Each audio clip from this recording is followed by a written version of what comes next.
TF1 accuse Canal+ d'avoir repris la structure de sa plateforme TF1+. On en parle tout de suite avec mon invité, Anne-Marie Pecoraro, associée chez UGGC Avocat. Anne-Marie, bonjour. Bonjour Arnaud. Alors, on va revenir sur ce contentieux entre TF1 et Canal+.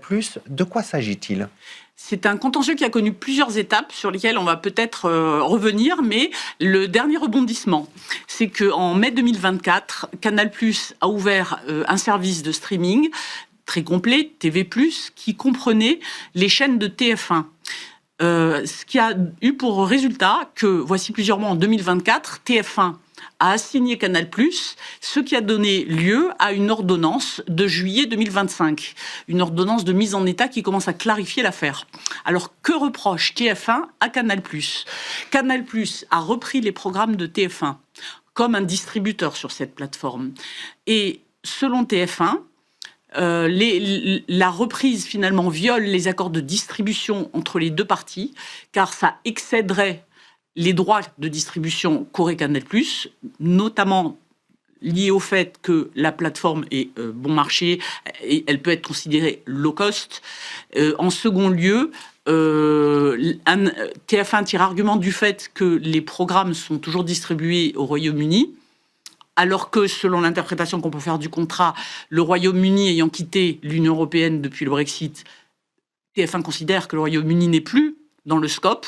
Donc là, on est sur la distribution des programmes en dehors de la compréhension que TF1 a de son contrat de distribution. D'accord. Et TF1 reproche également l'utilisation des marques du groupe TF1 sur la nouvelle plateforme. Et donc l'ordonnance de mise en état a déjà pris position sur la notion de parasitisme. Ça, on peut peut-être l'expliquer encore un petit peu plus. Justement, sur la notion de parasitisme, d'abord, de quoi s'agit-il ? Qu'est-ce que le parasitisme pour les téléspectateurs qui ne connaisseraient pas cette notion ? Quand on attaque quelqu'un, on doit choisir entre se fonder sur un contrat, ce qu'on appelle la responsabilité contractuelle, ou se fonder sur une activité qui va porter atteinte à quelqu'un, en dehors d'un contrat.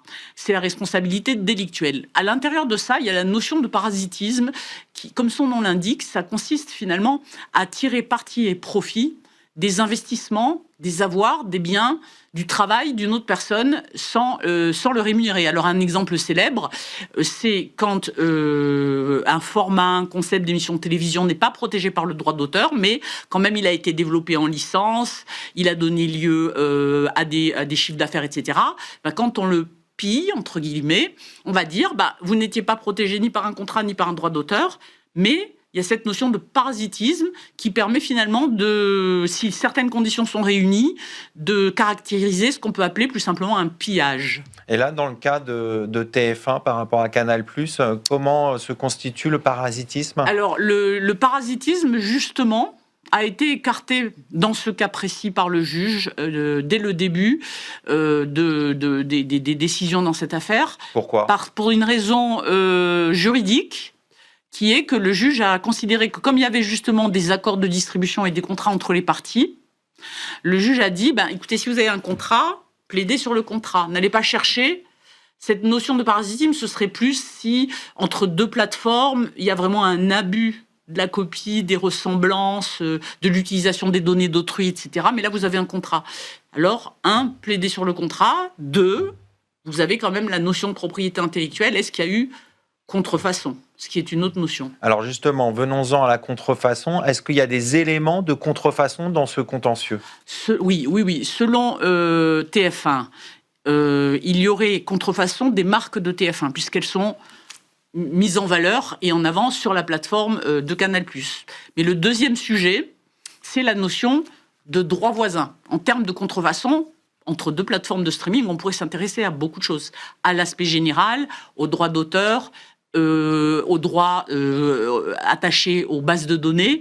Ici, on s'attache à la partie de la propriété littéraire et artistique qui est le droit voisin du télédiffuseur. C'est-à-dire que TF1 reproche à Canal+, et ça le juge va l'examiner, et ce qui va être une décision relativement innovante, reproche à Canal+, d'exploiter ses droits voisins sans autorisation, en dehors de l'autorisation. Et je précise qu'on aurait pu se dire, mais pourquoi est-ce que ça il ne le voit pas dans le cadre de la plaidoirie sur le contrat. Parce qu'en réalité, la jurisprudence considère que quand on a un contrat, on ne va pas chercher le parasitisme, mais en revanche, on a toujours le droit de plaider sur la contrefaçon. D'accord. Est-ce qu'il y a d'autres aspects de droit d'auteur, par exemple, dans ce dossier ? Je pense que dans ce dossier-là, le dossier n'est pas axé sur les questions de droit d'auteur relatifs à la plateforme. C'est quelque chose qui pourrait arriver. Mais en réalité, ce dossier-là, c'est la problématique économique, c'est la valorisation finalement de la TNT. On n'est pas sur vraiment la logique du droit d'auteur. On est sur une logique qui avait commencé quand vous vous souvenez, une négociation entre Canal+ et TF1 entre 2018 et 2022 avait abouti à la crise de l'écran noir. C'est-à-dire que comme les parties ne se mettaient pas d'accord sur le prix que Canal+ devait rémunérer TF1, Canal+ était allé jusqu'à couper le signal, jusqu'à ce que les parties se mettent d'accord. Mais la problématique qui revient dans ce dossier, c'est réellement les investissements de TF1, la valeur de TF1, qui est une TNT, qui est une chaîne gratuite, mais qui génère aussi un gros potentiel publicitaire. Comment est-ce qu'on va valoriser ça quand c'est repris dans des conditions que TF1 n'estime pas suffisamment valorisées par son concurrent ? Quelles sont les chances de succès de TF1 selon vous ? Alors, c'est la précédente affaire que je viens de mentionner, c'était terminé par une transaction. Et cette fois-ci, on est de nouveau sur quelque chose qui est très, très innovant. Je crois que c'est difficile. Je ne pense pas que c'est à moins d'être pour l'une ou l'autre des parties, je ne pense pas qu'on puisse raisonnablement prendre vraiment un pronostic sur cette affaire.